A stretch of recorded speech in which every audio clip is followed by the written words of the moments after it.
찬양대의 귀한 고백 안에 우리의 신앙의 모든 고백이 담겨져 있는데 그 고백을 나의 고백으로 받고 오늘도 예배하며 하나님께서 예비하신 귀한 것들을 풍성히 누리는 저희 모두가 되시기를 주의 이름으로 축원합니다. 아멘. 하나님께서는 선지자들을 통해 장차 메시아가 이루실 놀라운 회복에 관해서 말씀해 주셨습니다. 호세아를 통해, 이사야를 통해, 그리고 오늘 예레미야를 통해 말씀하셨습니다. 하나님께서는 호세아를 통해 사람의 죄로 말미암아 깨어진 관계, 신분을 하나님께서 주도적으로 회복시켜 주시겠다 말씀하셨습니다. 너희를 내가 긍휼히 여겨 너희를 나의 아들, 나의 백성으로 회복시켜 주시겠다고 말씀해 주셨습니다.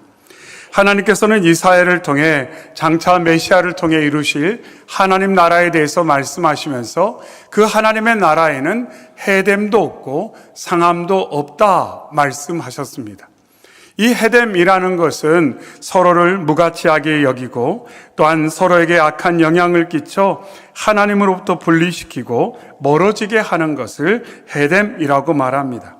상함이라는 것은 서로를 무관심하고 살피지 않는 것을 말합니다.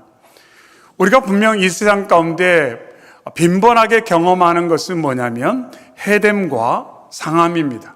사람이 사람을 무가치하게 여기고 좋지 않은 영향을 끼쳐서 하나님과의 관계를 깨뜨리거나 하나님으로부터 멀어지게 하는 일이 세상에서는 다반사로 일어나고 있습니다. 하지만 메시아를 통해 이루실 하나님의 나라, 하나님께서 하시는 일은 뭐냐면 이 헤뎀과 상함이 없는 그 나라를 이루시겠다고 말씀하고 있습니다. 그러면서 하나님의 나라에는 두 가지가 가득한데 하나는 화목이요, 하나는 하나님을 아는 지식이라고 말씀하고 있습니다. 메시아를 통해 화목한 관계를 이루며 그 나라에는 평화만이 가득할 것이다. 그러면서 그 화목된 관계를 통해 여호와를 아는 지식이 물이 바다를 덮음 같을 것이다. 이렇게 말씀하셨습니다. 그래서 하나님께서 무엇을 지향하는지, 세상 가운데 있는 하나님 기뻐하시지 않는 것들, 사람에게 상처와 고통을 주는 것을 제하여 주시고 사람들이 잃어버린 것을 장차 오실 메시아, 우리의 입장에서는 이미 오신 메시아이신 예수님을 통해 또한 또 다른 보혜사 성령님을 통해 얼마나 놀라운 일을 이루시고 이루어가고 계시는지를 예언서 말씀을 통해서 강조하셨습니다. 오늘 보면 예레미야에도 동일한 내용을 말씀하고 있습니다. 먼저 오늘 본문 첫 절 31절에 여호와의 말씀이니라 보라 날이 이르리니 내가 이스라엘 집과 유다 집에 새 언약을 맺으리라 이렇게 말씀합니다. 하나님께서 이스라엘 백성에게 말씀하기를 내가 새 언약을 맺겠다 이렇게 말씀하셨어요. 여기서 새라는 표현은 이전에 없던 새로운 것, 한 번도 경험해 보지 못한 새로운 것을 말합니다. 사람들이 상상할 수 없었던 것, 사람들이 경험해 본 적이 없는 놀라운 언약을 하나님께서 이루시겠다 이렇게 말씀하고 있습니다. 언약이 무엇입니까? 언약은 쉽게 말해 관계라고 말할 수 있습니다. 내가 당신에게 어떤 존재인지, 당신은 나에게 어떤 대상인지를 온전히 알고 그 관계 가운데 살아가는 그 모든 포괄적인 것을 언약이라고 말합니다. 결국 하나님께서 집중하시는 것, 하나님께서 열정을 가지고 계속해서 관심을 갖는 것은 뭐냐면 관계라는 것입니다. 관계. 하나님 안에서도 관계가 온전하고 풍성히 누려지고 하나님은 세상을 지으시고 그 세상을 좋다고 말씀하신 근거는 모든 관계가 하나님이 기대하시는 것을 이루었기 때문에 그 안에 어떤 불화나 그 어떤 거침돌도 존재하지 않았기 때문에 하나님은 보시기에 좋다 이렇게 말씀을 하셨다는 겁니다. 우리는 여기서 한 가지를 질문해 볼 필요가 있습니다. 나는 관계를 우선시하고 살아가고 있는가?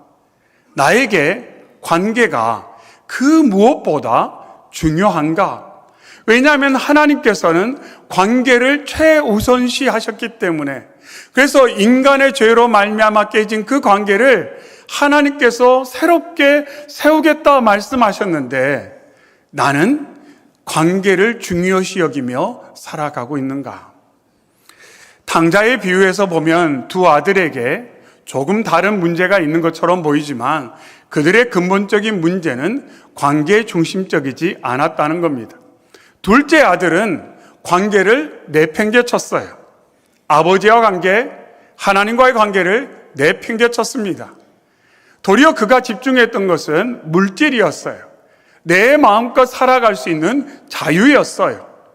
그것이 있으면 자신의 삶 가운데 필요한 것이 충족되고 누려질 거라고 생각을 했습니다. 그래서 아버지의 마음을 상하게 하고 하나님께 죄를 짓는다 할지라도 그는 상속을 받아 먼 나라에 가서 허랑방탕한 삶을 살았습니다. 그의 우선순위는 관계가 아니었습니다. 큰 아들의 입장에서는 형식적인 관계는 유지되고 있었습니다. 하지만 본질적인 관계는 그가 경험해 본 적이 없습니다. 그래서 아버지를 오해하고 아버지에게 분노하고 돌아온 동생을 환영하지 않는, 거절하는 큰 형의 모습을 비유해서 보게 됩니다. 그것이 우리네 삶의 모습입니다. 말씀을 대할 때 큰애는 왜 그래? 둘째는 왜 이렇게 철이 없어? 왜 이렇게 악해? 생각하기 쉽지만 그 모습이 바로 우리의 모습이라는 겁니다. 하나님께서는 우리를 관계 중심의 삶으로 이끄시고자 하지만 사람들은 관계보다 다른 데 관심을 두며 살아가고 있고, 그것으로 말미암아 결국 관계가 깨지고 누리지 못하는 것으로 더 사람은 갈급해서 더 많은 것을 세상에서 구하는 악순환 가운데 살아가고 있다는 겁니다. 이런 상황 가운데 하나님께서는 메시아를 통해 새 언약의 회복, 관계의 회복을 이루겠다고 말씀합니다. 그것의 필요성이 32절에 기록되어 있습니다. 이 언약은 내가 그들의 조상들의 손을 잡고 애굽 땅에서 인도하여 내던 날에 맺은 것과 같지 아니할 것은 내가 그들의 남편이 되었어도 그들이 내 언약을 깨뜨렸음이라. 여호와의 말씀이니라. 너와 나의 관계는 부부관계 같다, 그렇게 표현했어요. 이해하기 쉽도록. 그런데 너가 그 관계를 깨뜨렸다, 하나님 말씀이에요. 내가 너희를 사랑해서 애굽에서 해방시키시고, 내가 너희를 사랑해서 내가 품고 너희에게 약속의 땅을 허락하고 내가 너희에게 놀라운 복을 주었지만 너희는 정녕 그 관계를 깨뜨리지 않았느냐, 하나님께서 말씀을 하고 있습니다. 이스라엘 백성이 기존의 모든 언약을 깨뜨렸다.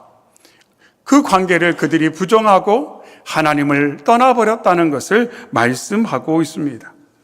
예레미야 9장에서도 말씀하기를 여호와께서 말씀하시되 이는 그들이 내가 그들의 앞에 세운 나의 율법을 버리고 내 목소리를 순종하지 아니하며 그대로 행하지 아니하고 그 마음의 완악함을 따라 그 조상들이 자기에게 가르친 바알들을 따랐음이라. 이렇게 9장에서도 말씀하고 있습니다. 너희가 나를 버리고 헛된 우상 바알을 따르지 않았느냐? 바알이 너희 남편이 아닌데 마치 바알을 남편처럼 생각하지 않았느냐? 너희가 언약을 깨뜨려서 이제 새 언약을 내가 준비하고 있다, 반드시 이루겠다고 말씀하고 있습니다. 하지만 이러한 말씀은 결코 이스라엘 백성들만을 향한 메시지는 아닙니다. 왜냐하면 우리 안에 있는 연약함과 죄성을 생각할 때 우리 또한 하나님과의 관계에 집중하지 못한 채 삶을 살아왔고 그런 경향성이 있다는 것을 부정하거나 부인할 수가 없기 때문입니다. 그럼에도 불구하고 하나님께서는 변함없는 긍휼로 새 언약을 맺겠다 말씀합니다. 34절 하반에 내가 그들의 악행을 사하고 다시는 그 죄를 기억하지 아니하리라. 여호와의 말씀이니라. 악행을 사하고 죄를 기억하지 않는다. 근데 그 악행과 죄가 무엇입니까? 관계를 깨뜨리는 것을 악행이요 죄다 말씀하고 있어요. 관계를 깨뜨리는 것. 그래서 바울 사도가 악은 어떤 모양이라도 내버리겠다, 내버려야 한다 라고 강조하는 것은 그 악이 관계를 깨뜨리기 때문에 하나님과 나의 관계, 나와 나의 관계, 나와 너의 관계.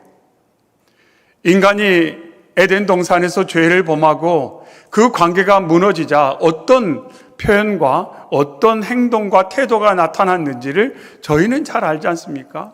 모든 관계가 깨졌어요. 그리고 숨고 포장하고 가리고 비난하고 정죄하는, 심지어 형제에게 해를 끼치는 그런 일이 계속 연이어 일어나는 것을 볼 수가 있습니다.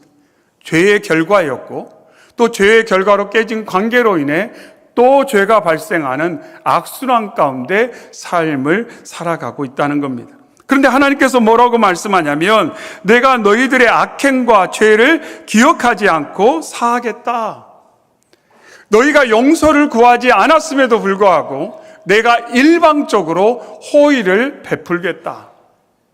그것이 바로 은혜이지 않습니까? 내가 너희에게 은혜를 베풀어서 깨어진 관계를 회복하는 새 언약을 이루겠다고 말씀하고 있습니다.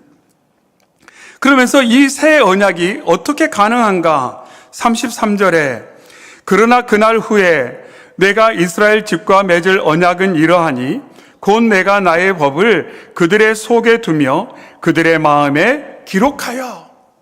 하나님께서 뭐라고 말씀하셨냐면 그 전에 언약에 실패했던 그 모든 과정을 보면서 하나님께서 이제 장차 오실 메시아와 또 다른 보혜사이신 성령을 통해 내가 하나님의 법을 너희의 마음에 새겨주겠다 말씀하고 있어요.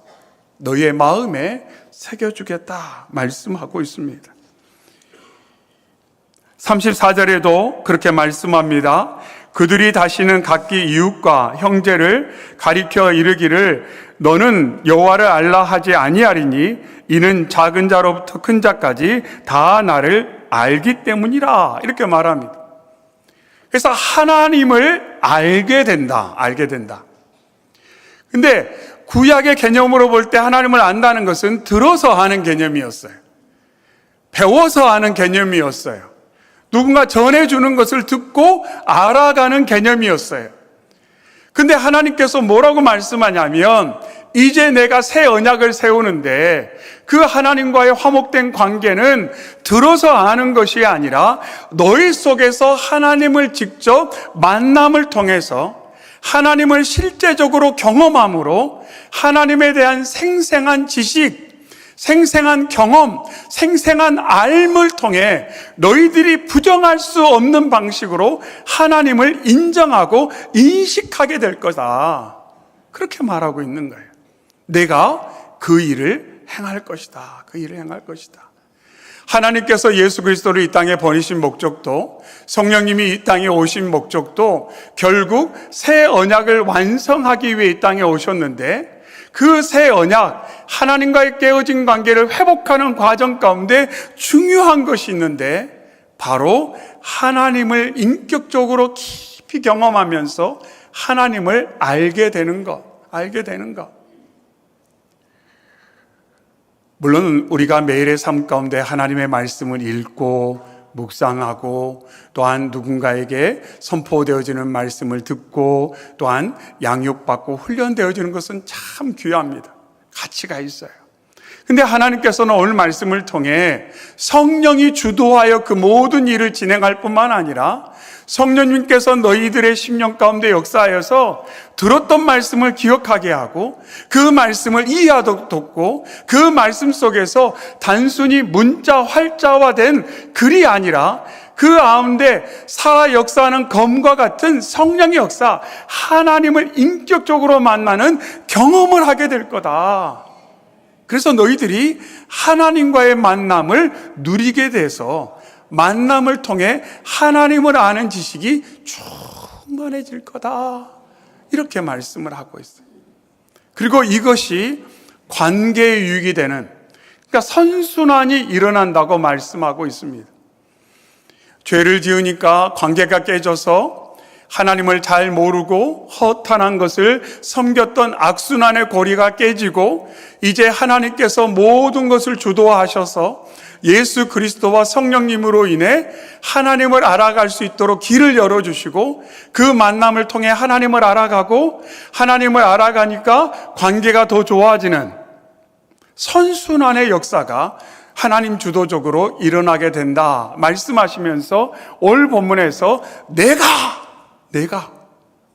이 모든 일은 내가 디자인한 일이요, 내가 주도하는 일이요, 내가 완성하는 놀라운 역사다, 이렇게 하나님께서 말씀하고 있습니다.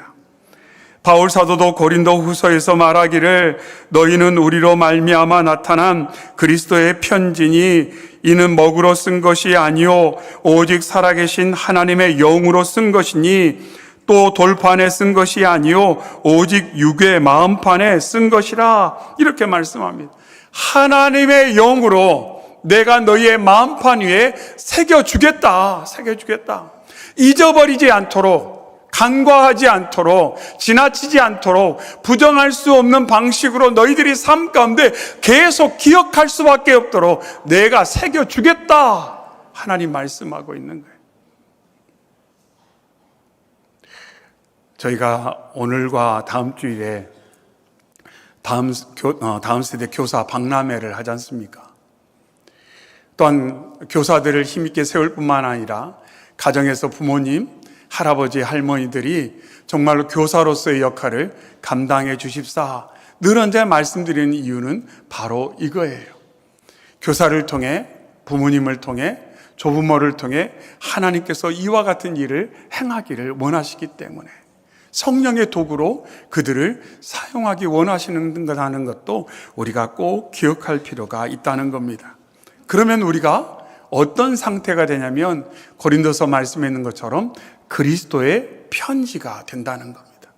내 마음판 위에 하나님을 아는 지식이 기록되어 있기 때문에 내 입술을 통해, 내 표정을 통해, 내 손을 통해 이루어지는 모든 일을 통해 그리스도의 향기가 나타나고 주변 사람들이 나를 통해 그리스도를 경험하게 된다. 이렇게 말씀을 하고 있습니다. 그것이 새 언약의 효과라고 말씀을 하고 있습니다. 그러면서 33절 하반에 나는 그들의 하나님이 되고 그들은 내 백성이 될 것이라 여호와의 말씀이니라, 이렇게 말씀하고 있습니다. 새 언약을 통해 하나님과의 친밀한 교제와 관계가 온전히 이루어질 것을 다시금 강조를 하고 있습니다. 그래서 이렇게 될 때에 우리는 그 관계를 통해 하나님이 예비하신 좋은 것을 누리게 돼요. 그래서 금년 역사하시는 성령님, 평안, 경외, 위로, 새 언약을 하나님께서 예수 그리스도와 그리고 성령을 통해서 이루시고 그 역사를 통해 하나님과의 관계가 온전히 굳건해지면 그 좋은 통로를 통해, 좋은 관계를 통해 우리가 다함이 없는 하나님께서 예비하신 것들을 풍성히 누리게 된다, 이렇게 말씀을 하고 있습니다. 그리고 이 모든 일이 바로 예수 그리스도를 통해 이루어졌다, 이렇게 바울 사도는 강조합니다. 고린도전서 11장에 식후에 또한 그와 같이 잔을 가지시고 이르시되 이 잔은 내 피로 세운 새 언약이니 이것을 행하여 마실 때마다 나를 기념하라. 주님 말씀하셨어요. 예수님이 친히 말씀하셨어요. 내 피는 새 언약을 위해 흘리는 보혈이다, 이렇게 말씀하셨어요. 예레미야 선지자를 통해 말씀하신 그 새 언약을 완성하고자 내가 이 땅에 왔고 십자가에서 흘리는 보혈의 피가 너희의 죄를 정케하고 하나님과의 깨어진 관계를 회복하여 너희가 하나님의 자녀로, 하나님의 백성으로 하나님이 예비하신 복을 누리는 그러한 상속자로 살 수 있도록 역사하신다, 이렇게 말씀을 하고 있습니다. 그러면서 히브리서 9장에서는 뭐라고 말하냐면 이로 말미암아 그는 새 언약의 중보자다, 이렇게 말씀합니다. 새 언약의 중보자다. 예수님께서 새 언약을 이루시고 새 언약을 완성하시는 중보자다, 이렇게 거듭 설명을 하고 있습니다. 성령님도 마찬가지입니다. 그런데 이러한 새 언약에 대해서 말하면서 바울 사도는 한 가지를 더 강조하는데, 고린도후서 3장에 그가 또한 우리를 새 언약의 일꾼 되기에 만족하게 하셨다, 이렇게 말하고 있어요. 그래서 자신을 뭐라고 소개하냐면 새 언약의 일꾼, 이렇게 말합니다. 새 언약의 일꾼. 여기서 일꾼이라는 단어는 먼지 속에서 일하다, 이런 뜻이에요. 심부름하는 사람을 말을 합니다. 이 단어에서 우리가 교회에서 사용하고 있는 집사라는 직분의 이름이 여기에서 왔습니다. 디아코니아에서 디콘이 왔고, 디콘을 우리는 우리말로 집사라고 부릅니다. 그러니까 교회의 직분은 뭐냐? 직분은 뭐냐? 예수 그리스도와 성령께서 이루신 새 언약의 그 기쁨, 그 감사, 그 복을 누리면서 하나님을 아는 지식과 하나님께서 일방적으로 베풀어 주신 은혜에 감사하며 감격하여 하나님께 자원하여 심부름을 하는 사람이 직분자라는 것을 알 수가 있습니다. 그러니까 먼저 모든 것의 시작점은 누구에게 있냐면 여호와 하나님께 있어요. 모든 것의 시작점은 여호와 하나님께 있어요. 그 은혜가 너무 커서, 하나님께서 베푸르신 놀라운 복이 너무 커서 거기에 감사하여, 하나님, 제가요 조금 뭐 좀 할 게 없을까요? 그렇게 하나님께 여쭤보고 하나님의 응답과 인도하심을 따라 먼지 속에서 일하듯 심부름을 하는 것이 교회의 직분이다, 이렇게 말씀하고 있습니다. 그래서 교회의 직분은 자랑거리가 될 수 없어요. 또한 교회 직분은 보상을 바라면서 하는 일이라고 말할 수 없습니다. 물론 보상에 대해서는 하나님께서 말씀하신 내용이 있지만, 그러나 말씀의 전체 흐름 속에서 볼 때 이 심부름꾼이라고 말할 수 있는 이 일꾼이라는 직분은 결국 하나님 주도적인 놀라운 은혜에 대한 반응임을 말씀에서는 강조하고 있다는 겁니다. 그래서 바울 사도는 사랑의 빚진 자라고 말하잖아요. 사랑의 빚진 자라고. 갚을 수 없는 은혜, 사랑, 그 빚을 내가 어떻게 하든지 반응하고자 하는 노력이 바로 헌신이요, 수고요, 그리고 그것을 우리가 직분이라고도 말한다는 것, 그것을 오늘 말씀에서는 일러주고 있습니다. 저희가 몸된 교회의 필요를 따라서 항존직을 이제 선거를 앞두고 있습니다. 우리가 그 직분이라는 것을 잘 이해할 필요가 있다는 겁니다. 직분이라는 걸 잘 이해할 필요가 있어요. 분명 그 직분이라는 것은 말씀에 오늘 강조되는 것처럼 새 언약의 일꾼임을 저희가 잊지 않기를 바랍니다. 예수 그리스도와 성령께서 이루신 놀라운 하나님의 구원의 사역, 하나님께서 이루신 그 관계에 대한 감사와 또한 기쁨으로 반응하는 것이 바로 새 언약의 일꾼임을 저희들이 잊지 않기를 바랍니다. 그러므로 말미암아 교회 안에서 우리가 집중해야 될 것은 다시금 관계임을 우리가 오늘 말씀 가운데 정리를 잘 했으면 좋겠어요. 내가 뭐에 집중하며 삶을 살고 있는가? 뭐에 집중하며 삶을 살고 있는가? 아까도 말씀드렸던 것처럼 둘째 아들처럼 살고 있지 않은가? 첫째 아들처럼 살고 있지 않은가? 전형적인 세상에서의 삶의 모습이 거기에 다 녹아져 있어요. 관계는 다 뒷전이에요. 관계는 다 뒷전이에요. 마음껏 벌어봐야지, 마음껏 써봐야지, 그러면서 서로의 마음과 서로의 삶은 헤아리지 못한 채 정죄하고 분노하고 소외시키는 일이 계속 일어나면서 나도 행복하지 않고 너도 행복하지 않는, 왜냐하면 모든 관계가 깨어지고 멀어지기 때문에 하나님과의 관계도, 나 자신과의 관계도, 너와의 관계도 좋지 않은 세상. 관계가 좋지 않은데 어떻게 행복할 수 있겠습니까? 하나님 나라의 관계가 좋지 않다면 그 나라를 어떻게 하나님의 나라라고 말할 수가 있겠습니까? 어린아이가 독사굴에 손을 넣어서 장난칠 수 있는 그 나라, 모든 관계가 회복되고 화목한 그 나라가 하나님의 나라라고 우리가 함께 나누었는데, 오늘 본문에서도 그 내용을 다시금 말씀하고 있습니다.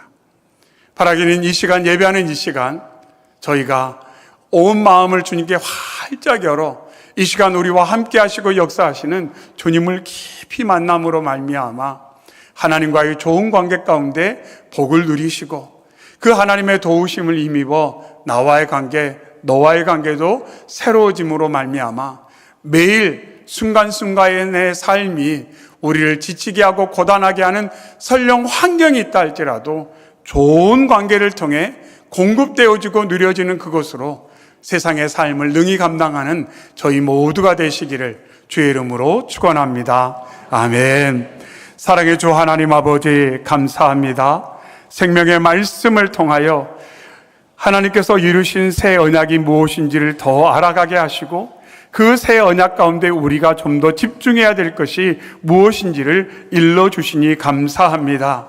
하나님, 새 언약, 좋은 관계를 통해 하나님께서 예비하신 놀라운 축복이 많이 예배되어 있지만, 저희들이 때로는 둘째 아들처럼, 큰 아들처럼 관계 외에 다른 것을 통해 그것을 구하고 있지 않은지 늘 점검하게 하셔서 하나님께서 십자가를 통해 성령님을 통해 이루시고 이루어 가시는 그 풍요로운 관계 속에서 하나님의 선물을 누림으로 매일 감사와 찬양과 기쁨과 만족이 넘치는 확신과 담대함을 가지고 살아가는 저희 모두 되도록 도와주시옵소서.